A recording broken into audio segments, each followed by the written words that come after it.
All right, Lourdes is in Miami, Florida, with Senator Marco Rubio. How are you? Hi. What's going on? Kind of excited to speak to two freedom fighters at the same time. What's going great. on? Thank you. Thank you. What's your question? Okay, first, Yeah. my question is, no question, just praises because I like you both. Yeah. I'm a little biased. I like you both, so sorry. Marco, I've been following you since your days at Renaissance on 8th Street near West Miami. Yep.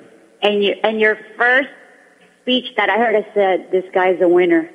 And then I'm dying to buy your book, and my American dream is that you become president. Oh, thank you. There's a vote for you, Senator. All right, Lourdes. Wait, I need his help on something else. Yeah. I need him to convince you to move to Miami. Not just Florida, Miami. I have a place in Naples. It's about 90 miles north. Is that good enough? No, Miami, so I can take you to have café con leche, the whole experience. Listen, the last thing I want is to be on South Beach in Miami. I'm too fat. I mean, the last place... No, forget That's South Little Beach. Havana. She's talking to go Little to Havana. Yeah. I'll be there. I'd love to go to Little Havana. Tobacco, I keep Domino's, hearing rumors that Castro's forget dead. South Beach. We've been hearing rumors Castro's dead for over a week and a half.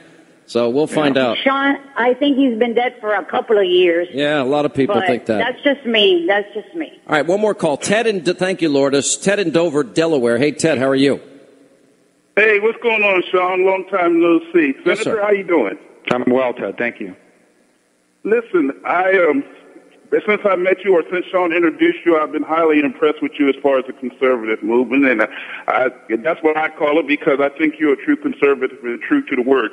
And I know it's kind of hard, and maybe I don't want to put the question out there too bluntly, but with the support that you have from the conservatives, and we stand behind you, and you have great ideas of where we want to go, will you feel that hinder you once, if you would get the nomination, I'm not going to ask you to make us a promise that you'll stick by what you say as far as what... You're asking him if he's going to stick by his promises. You're asking him if he's going to be a conservative president. Am I reading you right? More or less, yes. Yeah, that's a great question. I actually got asked that this weekend by another journalist. Their argument, their tact was different. Oh, aren't you too conservative for the American people? Here's my answer to that. My answer is that that's one of the biggest myths in American politics. Look, I believe that our government shouldn't spend money it doesn't have.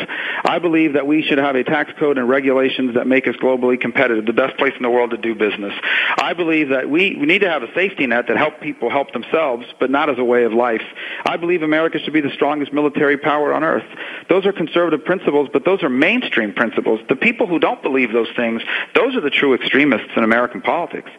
And I think every time we buy this argument that somehow our principles place us outside the mainstream of American thought, it's just a lie. It just is not true. What we stand for is the mainstream of America. It may not represent media elites in New York and L.A., but it more than represents what everyday Americans across the country believe.